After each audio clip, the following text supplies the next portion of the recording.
Shalom Bapak Ibu Saudara sekalian, dimanapun saudara berada, kita akan sama-sama mengawali ibadah kita dan saya mengajak kita semua untuk membaca apa yang dimaksudkan dengan Pentakosta ketiga dan dilanjutkan dengan pembacaan Mazmur 91. Mari kita sama-sama membaca apa yang dimaksudkan dengan Pentakosta ketiga. Pentakosta ketiga adalah pencurahan Roh Kudus yang dahsyat di zaman now, melebihi yang terjadi di Azusa Street. Pentakosta ketiga akan mengakibatkan penuaian jiwa yang terbesar dan yang terakhir sebelum Tuhan Yesus datang kembali. Pentakosta ketiga akan membangkitkan generasi Yeremia, yaitu anak-anak muda yang dipenuhi Roh Kudus, cinta mati-matian kepada Tuhan Yesus, tidak kompromi terhadap dosa, dan akan bergerak untuk memenangkan jiwa. Pentakosta ketiga lahir di Indonesia dan bergerak ke bangsa-bangsa. Gerakan ini dari timur ke barat dan akan kembali ke Yerusalem. Pentakosta ketiga akan memberikan kuasa untuk menyelesaikan amanat agung dan setelah itu Tuhan Yesus datang kembali. Mazmur 91 ayat 1-16. Dalam lindungan Allah. Orang yang duduk dalam lindungan yang maha tinggi dan bermalam dalam naungan yang maha kuasa akan berkata kepada Tuhan, tempat perlindunganku dan kubu pertahananku, Allahku yang kupercayai. Sungguh dialah yang akan melepaskan engkau dari jerat penangkap burung, dari penyakit sampar yang busuk. Dengan kepaknya ia akan menudungi engkau, di bawah sayapnya engkau akan berlindung. Kesetiaannya ialah perisai dan pagar tembok. Engkau tak usah takut terhadap kedahsyatan malam, terhadap panah yang terbang di waktu siang, terhadap penyakit sampar yang berjalan di dalam gelap, terhadap penyakit menular yang mengamuk di waktu petang. Walau 1.000 orang rebah di sisimu dan 10.000 di sebelah kananmu, tetapi itu tidak akan menimpamu. Engkau hanya menontonnya dengan matamu sendiri dan melihat pembalasan terhadap orang-orang fasik. Sebab Tuhan ialah tempat perlindunganmu, yang maha tinggi telah kau buat tempat perteduhanmu. Malapetaka tidak akan menimpa kamu, dan tulah tidak akan mendekat kepada kemahmu. Sebab malaikat-malaikatnya akan diperintahkannya kepadamu untuk menjaga engkau di segala jalanmu. Mereka akan menatang engkau di atas tangannya, supaya kakimu jangan terantuk kepada batu. Singa dan ular tedung akan kau langkahi, engkau akan menginjak anak singa dan ular naga. Sungguh hatinya melekat kepadaku, maka aku akan meluputkannya. Aku akan membentenginya sebab ia mengenal namaku. Bila ia berseru kepadaku, aku akan menjawab. Aku akan menyertai dia dalam kesesakan, aku akan meluputkannya dan memuliakannya. Dengan panjang umur akan kukenyangkan dia dan akan kuperlihatkan kepadanya keselamatan daripadaku.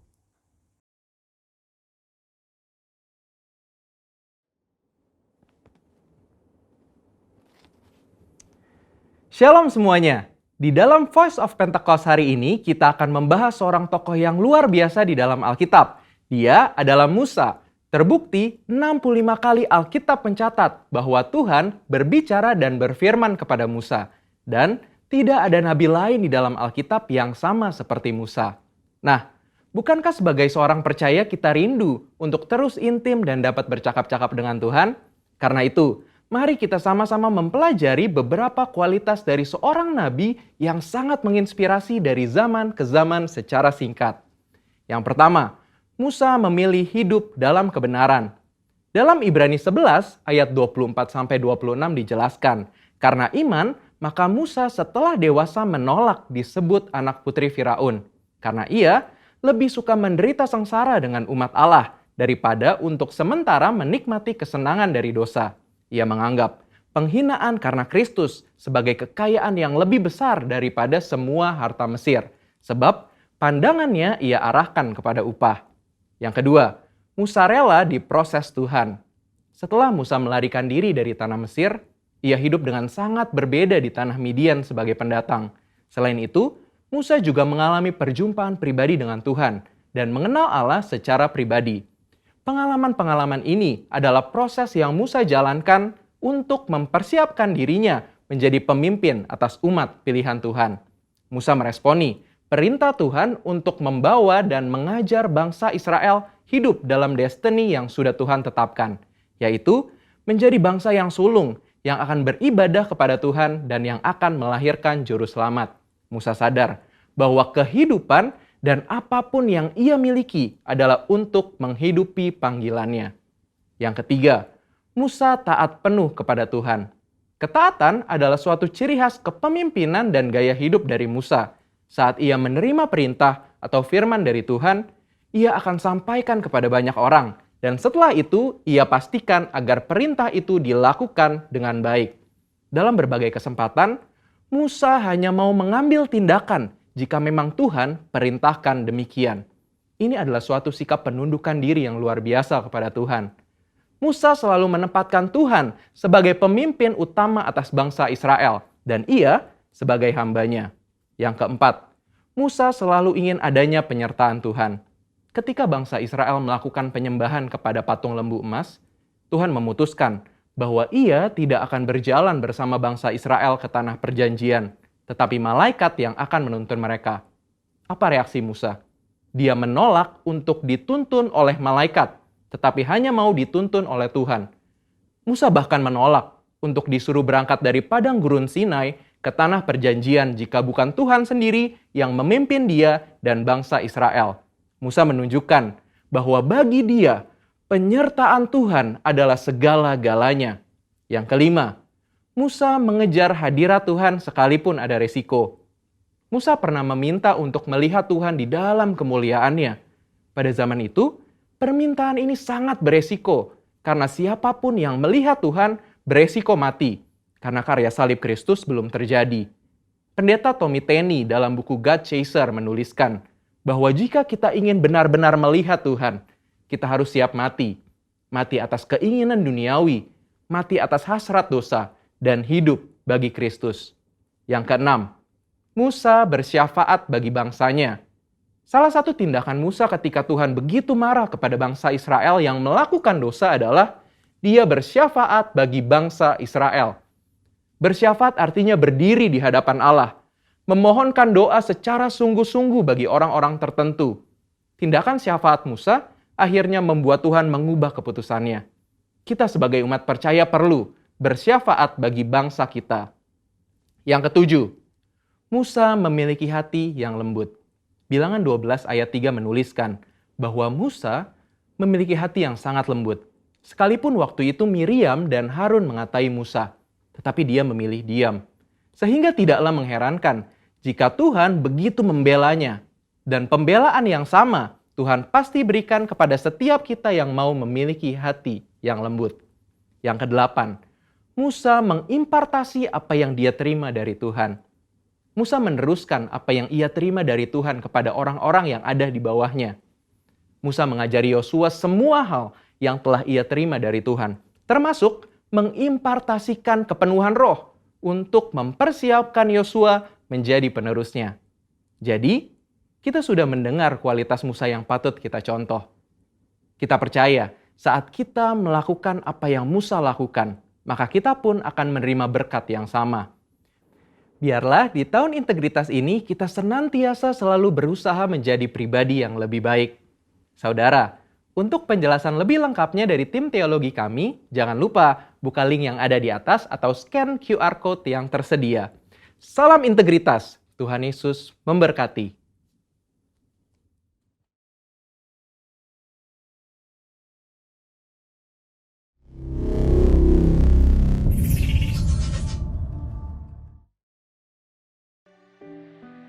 Puji Tuhan, Shalom. Shalom. Ya, Bapak Ibu Saudara yang dikasih Tuhan, yang di rumah-rumah, ya dimanapun saudara berada. Saya percaya, saya berdoa, saudara dalam keadaan baik-baik saja. Amin, saudara. Firman Tuhan katakan, siapakah yang boleh naik ke atas gunung Tuhan?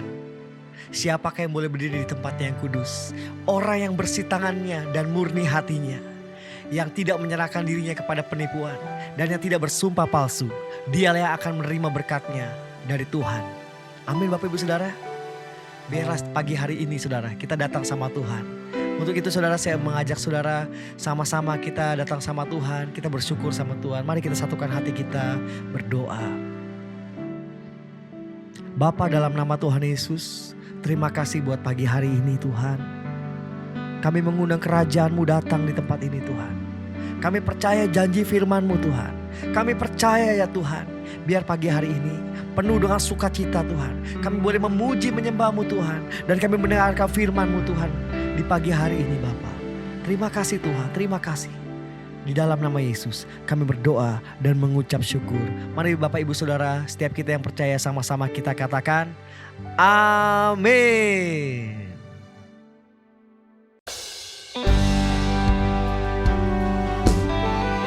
Terima kasih Tuhan Yesus. Terima kasih Tuhan. Kami datang kepadamu pagi ini Tuhan, membawa ucapan syukur kami kepadamu ya Tuhan. Terima kasih ya Tuhan Yesus. Mari Bapak Ibu Saudara, kita mau naikkan pujian ini sama-sama saudara. Haleluya. Banyak yang kau perbuat di dalam hidupku, rancangan indahmu terjadi di hidupku. Bapa yang mengerti segala yang ku perlu, kasih-Mu sempurna nyata dalam hidupku. Ku bersyukur Bapa, ku bersyukur Tuhan, buat kasih setia-Mu di dalam hidupku. Ku bersyukur, ku bersyukur Bapa, ku bersyukur Tuhan, buat kasih setia-Mu di dalam hidupku. Ku bersyukur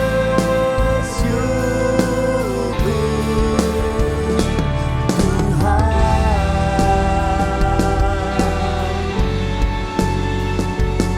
Terima kasih Roh Kudus. Terima kasih Tuhan. Yang ini menjadi doa setiap kami ya Tuhan. Di pagi ini Tuhan, kami bersyukur kepadamu ya Tuhan. Mari saudara, sama-sama saudara, kita kembalikan pujian ini sama Tuhan. Banyak yang kau perbuat di dalam hidupku, rancangan indahmu terjadi di hidupku. Bapa yang mengerti segala yang ku perlu, kasih-Mu sempurna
kasih Roh Kudus. Terima kasih Tuhan. Meskipun kami melewati lembah-lembah gelap Tuhan, kami tidak takut bahaya Tuhan, karena Engkau beserta dengan kami Tuhan. Haleluya. Tak ada lembah gelap yang tak ku lewati tanpa hadir-Mu. Hatiku takkan gentar, sebab ku tahu tangan-Mu yang menopangku. Tak ada lembah gelap yang tak ku lewati tanpa hadir-Mu. Hatiku takkan gentar, sebab ku tahu tangan-Mu yang menopangku.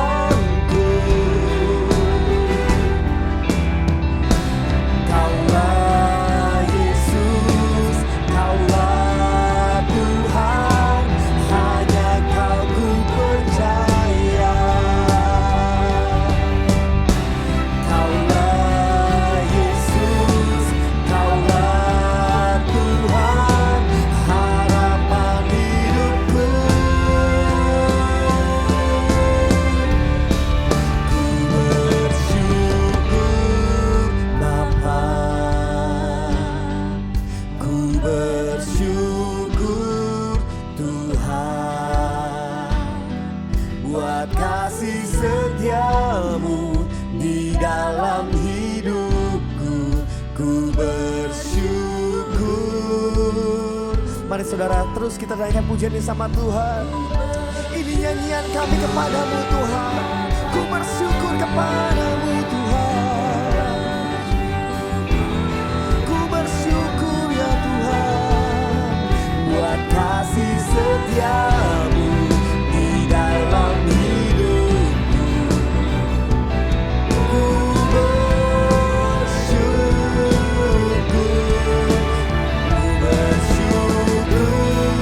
Bapa. Ku bersyukur Tuhan, buat kasih setia-Mu di dalam hidupku. Ku bersyukur.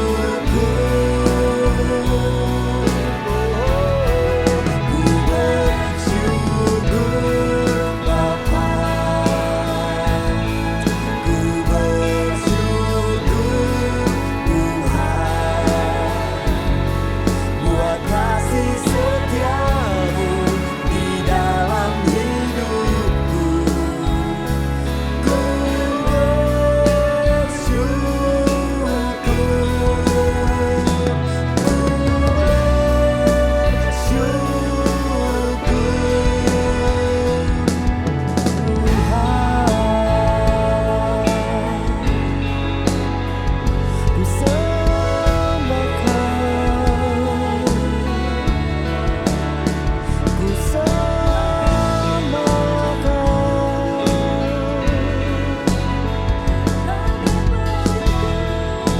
Ku bersyukur kepadamu. Kau ku sembah Tuhan,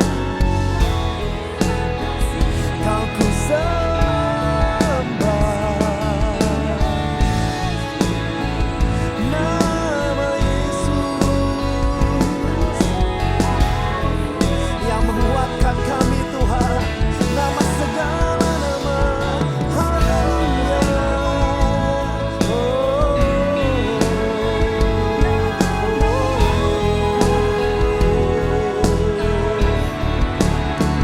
Oh Rabba Shikara Rabba Rabba Rabba Rabba Rabba Rabba Shikara Rabba Rabba Rabba Rabba Rabba Rabba Rabba Rabba. Oh Rabba Takara Rabba Sakara Rabba Rabba Rabba. Ya kasih-Mu Tuhan, nyatakan Tuhan pagi ini, nyatakan Tuhan pagi ini Tuhan. Terima kasih Roh Kudus. Oh Rabba Shikara Rabba Rabba Rabba Rabba Rabba Rabba Rabba Rabba Rabba. Kami sembah Engkau Tuhan, kami sembah.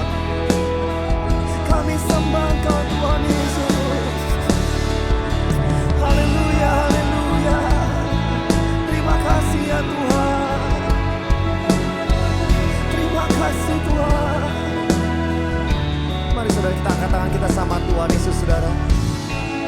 Kita tinggikan nama Tuhan, kita sembah sama Tuhan. Haleluya. Sama-sama saudara kita angkat pujian ini. Ku sembah Kau Tuhan, ku mengangkat tanganku, selamanya Kau ajaib bagiku. Ku sembah Kau Tuhan, ku mengangkat wajahku, selamanya Kau hebat bagiku. Haleluya, haleluya, haleluya, haleluya,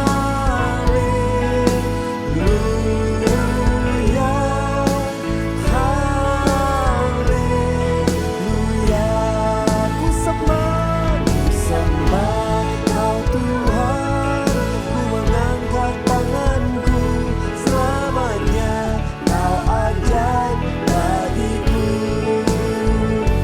Ku sembah Kau Tuhan, ku mengangkat wajahku, selamanya Kau hebat bagiku. Selamanya Kau hebat bagiku. Selamanya, selamanya Kau hebat bagiku.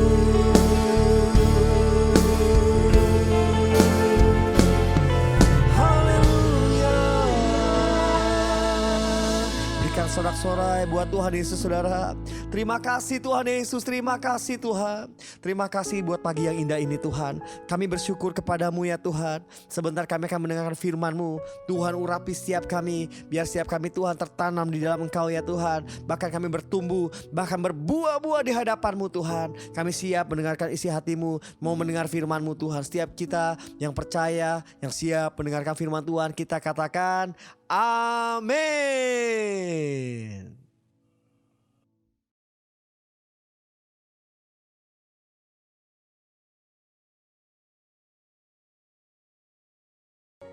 Shalom Bapak Ibu Saudara kasih dalam Tuhan Yesus. Kita akan bersama-sama mendengarkan pesan firman Tuhan. Kita akan bersama-sama tundukkan kepala dalam doa. Bapa di surga, terima kasih untuk saat ini di dalam ibadah ini kami mau berdoa dan bersama-sama mohon anugerah Tuhan berikan kepada kami pengurapan-Mu Tuhan atas setiap kami yang ada di rumah-rumah dan juga hamba-Mu untuk menyampaikan pesan yang Tuhan berikan melalui gembala sidang kami. Biar setiap apa yang kami terima boleh kami lakukan dan kerjakan. Haleluya. Amin. Shalom Bapak Ibu saudara dalam Tuhan Yesus. Puji Tuhan, kita bersama-sama kembali bertemu pada bulan yang baru, yaitu bulan Maret tahun 2021 ini. Bapak Ibu kekasih dalam Tuhan Yesus, saudaraku, kita ingat ini adalah tahun integritas. Puji Tuhan. Dan ingat Bapak Ibu, Tuhan menunjuk saudara dan saya untuk hari-hari ini menjadi the messenger of the third Pentecost. Yang mau katakan sama-sama amin. Bapak Ibu kasih dalam Tuhan Yesus, saudaraku, hal ini adalah kenapa? Karena saudara ditunjuk, karena saudara adalah insan dari Pentakosta. Namun Bapak Ibu banyak sekali dari jemaat-jemaat mungkin saja yang tidak mengerti identitas Pentakosta dan identitas dari insan Pentakosta. Jika kita melihat Alkitab dalam Kisah Para Rasul mengenai pencurahan Roh Kudus, istilah model dari kehidupan orang-orang Pentakosta. Bapak Ibu dalam Tuhan Yesus, di dalam Kisah Para Rasul ini saudara akan melihat ada kisah yang ada dalam Alkitab yang membentuk identitas, cita-cita, tindakan orang-orang yang percaya kepada Tuhan Yesus. Nah, dari mana asalnya kegerakan Pentakosta ini? Mari saya sampaikan kembali. Saudara kasih, awal mulanya adalah pengalaman baptisan Roh Kudus yang dialami oleh para murid di sekolah Alkitab di Topeka, Kansas pada 1 Januari 1901. Murid di sekolah Alkitab Bethel Gospel School, mereka mengalami baptisan Roh Kudus yang dahsyat disertai dengan tanda awal berbahasa lidah. Dan pengalaman ini dibawa oleh salah seorang muridnya bernama William Seymour di California, tepatnya di Jalan Azusa Street. Tahun 1906 sampai 1909 terjadilah pencurian Roh Kudus besar-besaran dan menyebar cepat ke seluruh dunia. Dari zaman Azusa Street sampai detik ini, kegerakan Pentakosta menjadi 3 golongan besar, yaitu Pentakosta klasik, karismatik, dan neo-karismatik. Dan total dari 3 golongan ini disurvei pada tahun 2019, ada sebanyak 698 juta orang atau sekitar 27% dari total kekristenan. Nah, Bapak Ibu kasih dalam Tuhan Yesus, kalau kita memperhatikan baik kembali, Pentakosta klasik adalah golongan yang percaya bahwa kitab Kisah Para Rasul adalah model untuk gereja masa kini.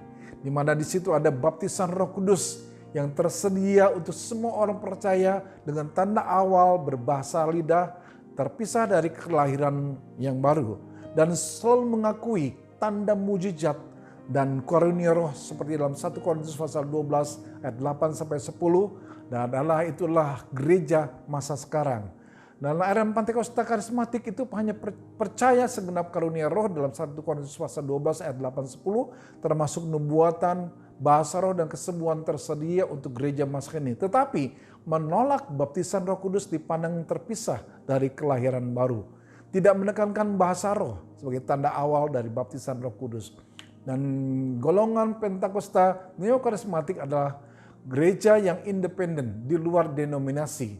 Secara teologi mirip dengan golongan karismatik, menerima karunia roh. Ya, tetapi tidak menekankan karunia bahasa roh dan baptisan Roh Kudus di luar keselamatan. Nah, Bapak Ibu kasih dalam Yesus, apa identitas dari umat Pentakosta?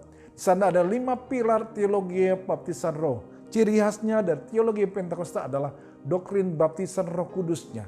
Ada 5 pilar teologi Pentakosta, itu keselamatan, Jesus as a Savior, kekudusan, Jesus is Sanctifier, bahasa roh, Jesus as a Spirit Baptizer, kesembuhan ilahi atau mujizat, Jesus is Healer, dan kedatangan Yesus kedua kali, Jesus as the soon coming King.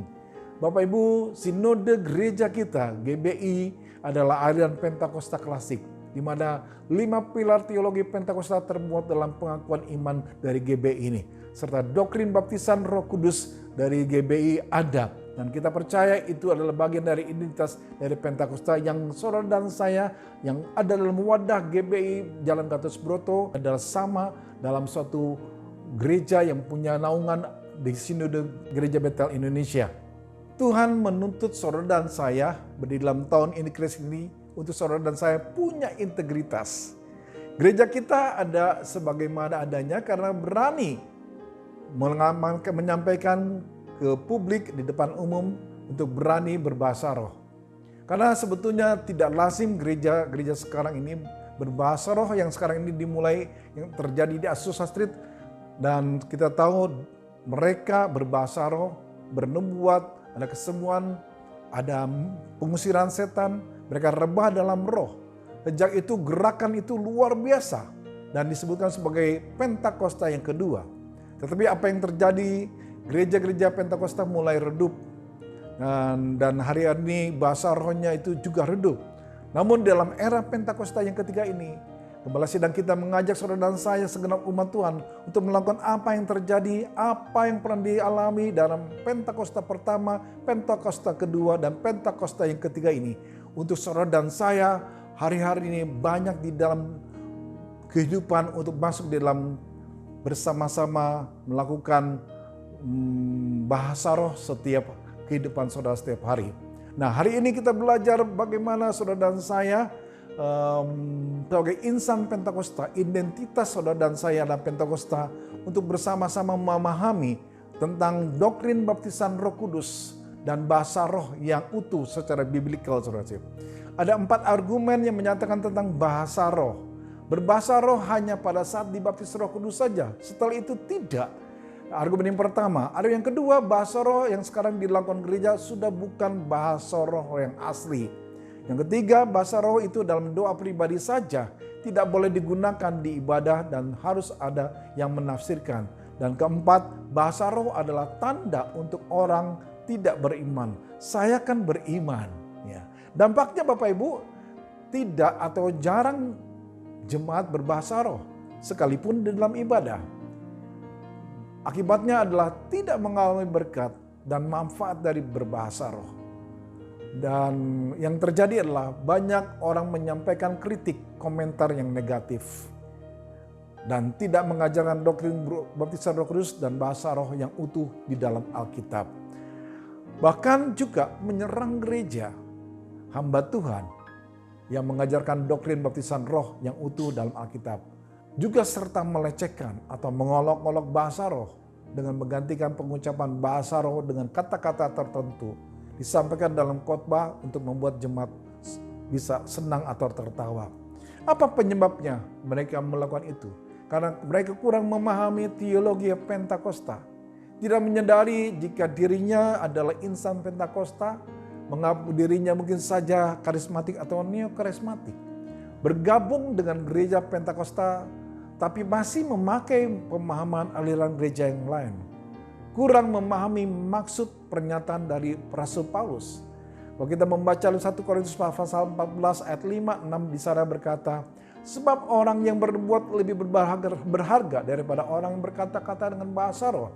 Jadi saudara-saudara, jika aku datang kepadamu dan berkata-kata dengan bahasa roh, apakah gunanya itu bagimu? Jika aku tidak menyampaikan kepadamu pernyataan Allah atau pengetahuan atau nubuat atau pengajaran. Mengapa Rasul Paulus mengatakan seperti itu dalam 1 Korintus pasal 14? Sedangkan yang kita lakukan dalam ibadah kesannya bertolak belakang.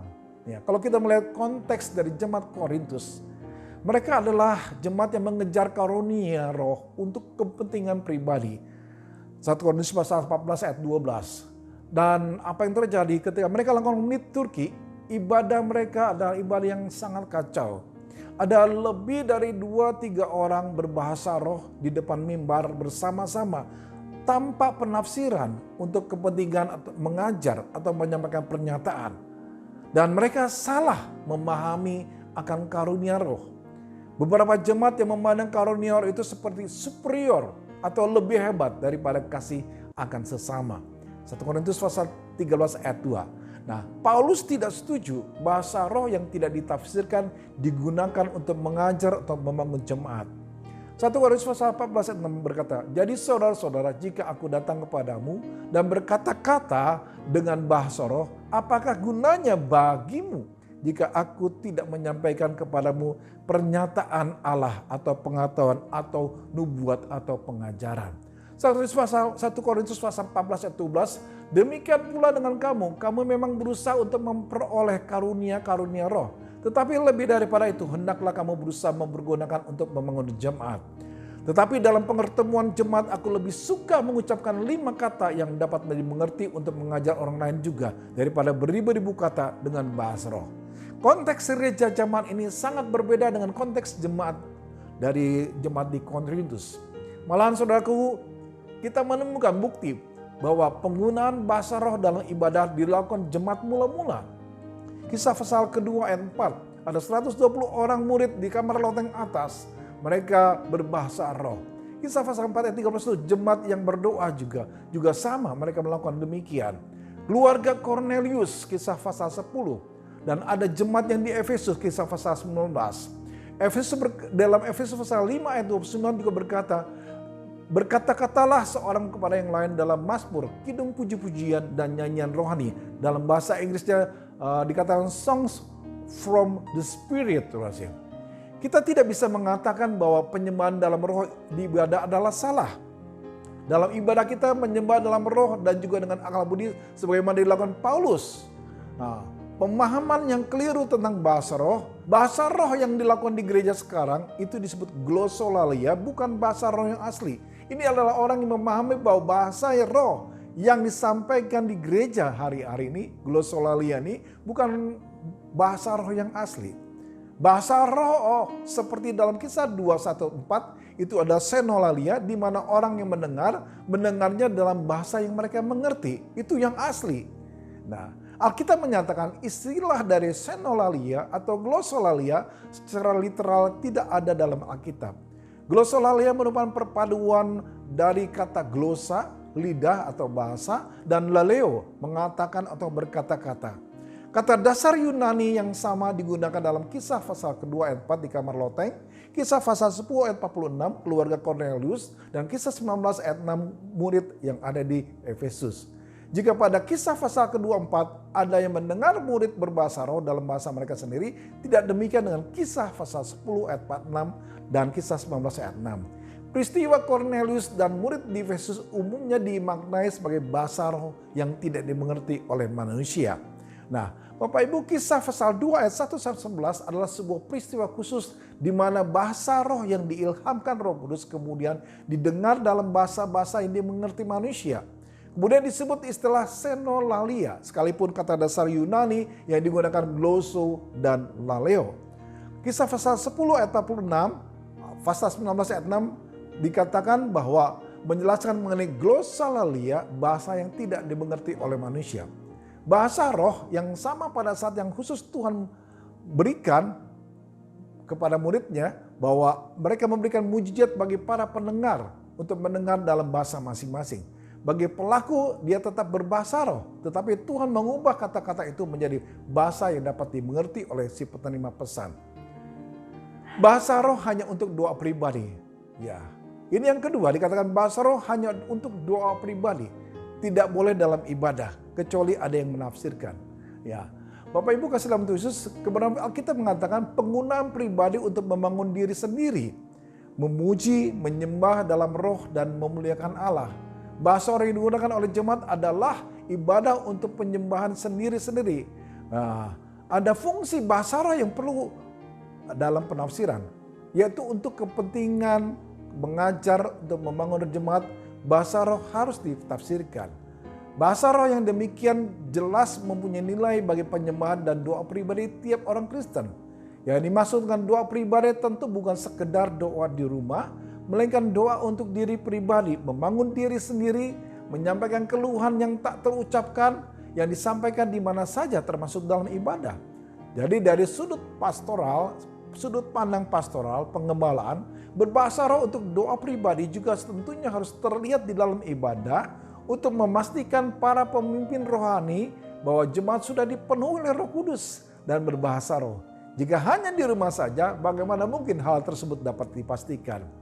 Bapak Ibu, kalau kita melihat dari ibadah yang ada di Azusa Street, ini pasti terlihat sebagai sebuah fenomena baru. Terlihat di mana sebuah perpaduan tanpa sekat dari orang-orang Amerika Latin, Amerika, Afrika, orang Latin, Armenia, Rusia, Swedia, Jerman, Italia, China, Jepang, penduduk asli Amerika, dan sekelompok etnis lain yang dalam bersamaan mengalami manifestasi yang penuh gairah, seperti berbicara dalam bahasa roh, bernubuat, ada kesembuhan, pengusiran setan, dan rebah dalam roh. Nah, Bapak Ibu, itulah saat Pentakosta kedua, berbahasa roh di tengah-tengah ibadah. Nah, Alkitab mengatakan bahwa 1 Korintus pasal 14 ayat 39, dan janganlah melarang orang yang berkata-kata dengan bahasa roh. Ayat ini adalah dalam perikop berjudul peraturan dalam pertemuan jemaat.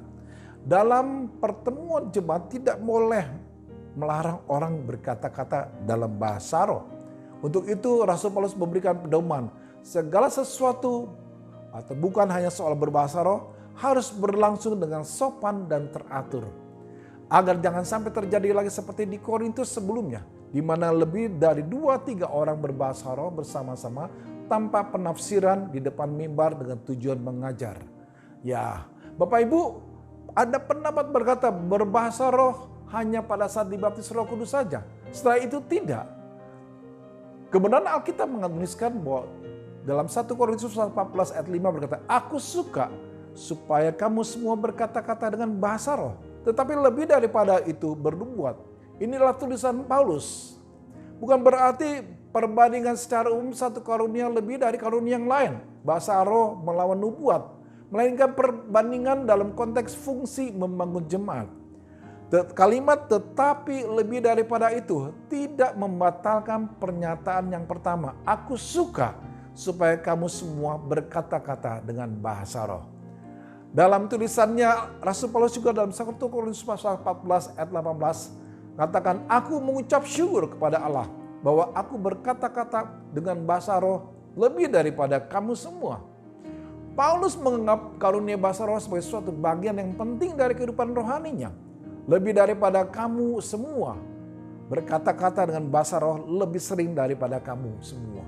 Dari dua tulisan Paulus yang diilhami oleh Roh Kudus jelas bahwa berbahasa roh bukan hanya pada saat dibaptis Roh Kudus saja, tetapi terus dalam kehidupan rohani kita setiap hari. Dan yang keempat, bahasa roh adalah tanda untuk orang tidak beriman. Saya kan beriman, jadi saya tidak perlu berbahasa roh. Alkitab dalam kebenarannya berkata bahwa bahasa roh dalam pertemuan jemaat menjadi suatu tanda yang negatif kepada orang yang tidak percaya. Karena bahasa roh menunjukkan bahwa orang yang tidak percaya itu terpisah dari Allah dan tidak dapat mengerti apa yang terjadi. Dicatat dalam 1 Korintus 14 ayat 21 ayat 23. Tanda bahwa mereka harus bertobat, tandanya adalah mereka harus bertobat dan menerima Yesus sebagai juru selamat. Nah, bagi orang percaya menunjukkan bahwa roh sedang dicurahkan dan dimanifestasikan di antara umat Allah. Dan saudaraku, dalam terakhir sebagai kesimpulan bahwa baptisan Roh Kudus dan berbahasa Roh Kudus merupakan ciri dari apa? Ciri khas identitas orang Pentakosta, saudara dan saya. Sebagai orang percaya yang telah disucikan hatinya, saudara dan saya dapat menerima baptisan Roh Kudus sebagai karunia, pemberian Tuhan dengan tanda awal berbahasa roh, sebagaimana diilhamkan oleh Roh Kudus, sebagai pengalaman yang terpisah dari kelahiran baru. Waktu saudara dan saya mempraktikkan penyembahan dalam roh setiap hari, itu diterapkan dalam setiap ibadah kita. Saudaraku, perdapatan bahasa roh asli atau bahasa roh tidak asli bukan terkait dengan namanya senolalia, berbahasa lidah, atau glosolalia, berbahasa roh yang tidak dimengerti. Baik itu senolalia atau glosolalia, keduanya adalah bahasa yang diilhamkan oleh Roh Kudus. Bahasa roh dalam pertemuan jemaat menjadi suatu tanda yang negatif bagi orang tidak percaya. Karena orang yang tidak percaya terpisah dari Allah.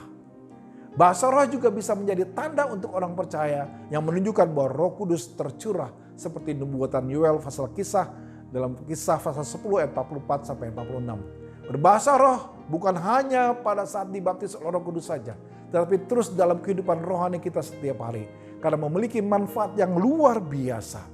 Kenapa? Karena akan saudara dan saya lebih berani bersaksi tentang Yesus. Saudara akan lebih membangun kerohanian saudara, akan menjadi orang yang dewasa secara rohani. Saudara akan lebih merasakan hadiratnya Allah. Saudara juga akan merasakan damai sejahtera. Dan saudara akan berdoa lebih lama. Saudara tidak akan berkata bingung untuk berdoa apalagi. Tapi akan berdoa lebih lama lagi. Roh kita yang berdoa. Dan saudara kasih dalam Yesus, saudara sedang masuk dalam perhentian spiritual refreshing. Saudara akan terus berada dalam hadirat Allah. Dan saudara ada ingat, ketika saudara berbahasa roh, saudara akan meningkatkan imunitas tubuh saudara. Dan saya percaya pada waktu saudara berbahasa roh, saudara akan perhatikan baik-baik. Hidup saudara akan berbeda. Menjadi murid Tuhan yang lebih dipakai Tuhan di dalam era Pentakosta yang ketiga ini. Mari bersama-sama kita tentukan dalam doa. Bapa di surga, di dalam nama Tuhan Yesus kami berdoa kepada Tuhan. Kami percaya bahwa setiap kami semua adalah umat-umat Tuhan yang ada, yang sudah percaya pada Yesus. Di mana kami semua Tuhan Yesus mengharapkan kuasa Tuhan terjadi dalam hidup ini. Sebab itu Tuhan Yesus ketika kami menjadi umat Tuhan, kami tahu bahwa ada doktrin baptisan roh. Di mana bahasa roh menjadi bagian yang penting dalam hidup ini. Hari ini kami berdoa dalam nama Yesus Tuhan, biarlah kami terus memakai hubungan intim kami dengan Tuhan dengan berbahasa roh yang semakin meningkat dalam hari-hari ke depan era Pentakosta ini. Kalau ada jemaat dan umat Tuhan yang belum memiliki bahasa roh, Tuhan kami berdoa, baptis mereka dalam roh Bapak. Sehingga mereka bisa berbahasa roh dalam nama Yesus Tuhan, dalam nama Yesus. Terima kasih Tuhan, terima kasih. Hari ini Tuhan kami berdoa setiap para umat Tuhan, jemaat Tuhan yang ada di rumah-rumah. Kalau mereka hari ini Tuhan Yesus boleh mengalami tekanan, persoalan, dan masalah, biarlah mereka benar-benar bergantung kepada roh Allah yang kudus. Nah mereka bersama-sama menanti-nantikan Tuhan dalam roh Allah yang kudus. Dan Tuhan berikan pada mereka Tuhan kemampuan untuk berbahasa roh. Menyampaikan isi hati kepada Tuhan. Kalau mereka datang dalam keadaan kondisi mungkin saja sedang sakit Tuhan. Dalam nama Yesus Tuhan. Kuasa Allah, kuasa Roh Kudus, mujizatnya terjadi. Dan kami percaya ketika kami berbahasa roh, ada kuasa hadirat Allah nyata menyembuhkan yang sakit dalam nama Yesus Tuhan. Yang putus asa, kecewa, berbeban berat Bapa, Tuhan Engkau berikan mereka kelegaan. Sebab kami percaya Bapa, mujizat kuasa Tuhan tidak pernah berhenti. Ketika kami bersama dalam hadirat Allah, dalam kemuliaan Tuhan. Terpuji nama Yesus selama-lamanya. Biarlah kami memiliki identitas Pentakosta dan insan Pentakosta yang selalu mengarahkan hati dan pikiran kita kepada Tuhan. Dan sungguh-sungguh kepada Tuhan. Dalam nama Yesus Tuhan. Terpuji nama Yesus selama-lamanya kami berdoa. Haleluya. Amin. Bapak, Ibu, dan Saudara kasih dalam Tuhan Yesus, kita akan memasuki perjamuan kudus pada saat ini. Biar kita semua akan bersama-sama tundukkan kepala dalam doa. Perjamuan kudus ini adalah perjamuan Tuhan Yesus sendiri. Setiap kali kita masuk dalam perjamuan kudus, inilah pesan Tuhan Yesus pada kita semua. Ia berkata begini, biarlah ini menjadi peringatan akan daku.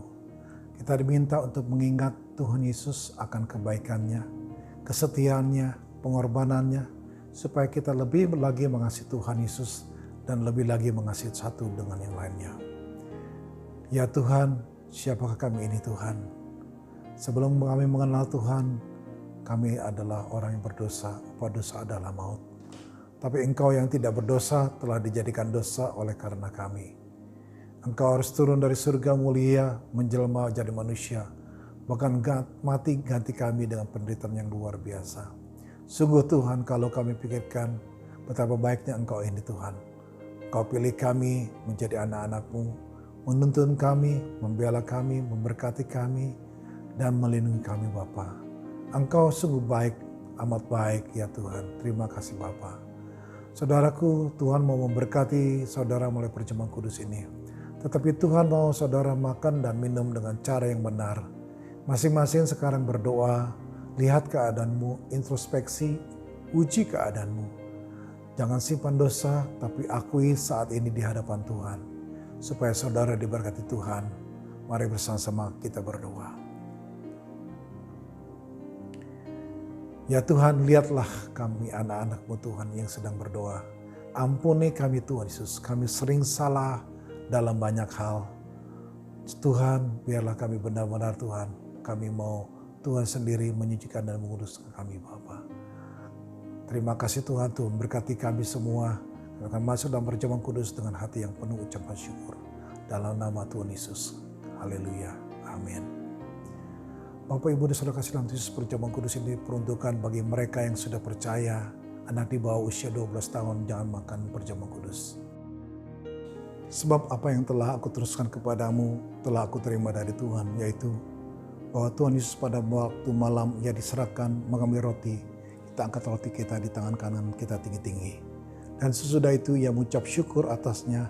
Ia memecah-mecahkannya dan berkata, inilah tubuhku yang diserahkan bagi kamu. Perbuatlah ini menjadi peringatan akan aku. Saudaraku yang dikasih Tuhan, bukankah roti yang kita pecah-pecahkan ini adalah persekutuan kita dengan tubuh Kristus? Mari kita makan dalam nama Tuhan Yesus.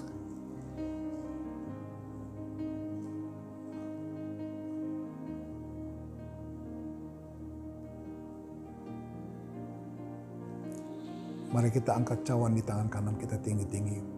Demikian juga ia mengambil cawan sesudah makan, lalu ia berkata, cawan ini adalah perjanjian baru yang dimeteraikan oleh darahku. Perbuatlah ini setiap kali kamu minumnya menjadi peringatan akan aku.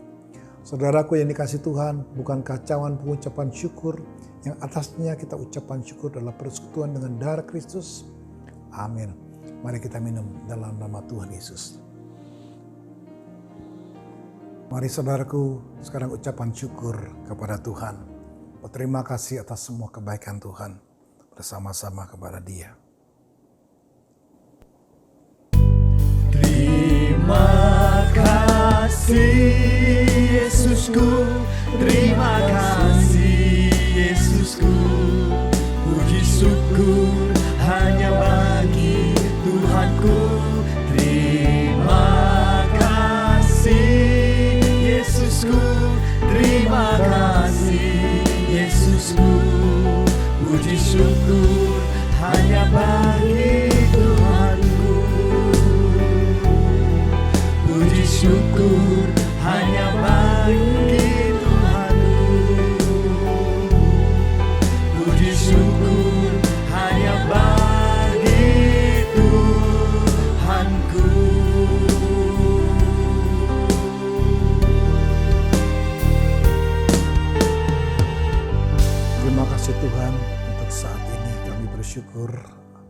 kami boleh bersama-sama memperingati hari di mana Tuhan Yesus di dalam perjamuan kudus ini kematian-Mu di kayu salib. Biarlah kami boleh mengasihi Tuhan, lebih lagi mengasihi sesama, dan sungguh-sungguh melakukan perintah Tuhan dan mengerjakan apa yang Tuhan berikan sesuai kehendak Tuhan. Terima kasih Bapa untuk saat ini Tuhan Yesus. Kami berdoa dan mengucap syukur. Haleluya. Amin. Bapak, Ibu, dan Saudara kasih dalam Tuhan Yesus, bersama-sama kita akan menutup ibadah ini dan kita bersama-sama terima berkat. Arahkan hati dan pikiran saudara dan angkat kedua belah tangan saudara. Kekasih-kekasih Yesus Kristus, terimalah berkat. Berkat yang datang dari Allah Bapa di surga. Di dalam anak yang tunggal Yesus Kristus, persekutuan, penghiburan, pertolongan, dan kuasa Roh Kudus menyertai saudara. Dari hari ini sampai kedatangan syukur kuali, menjemput kita di ampuni dan bahkan sampai selama-lamanya.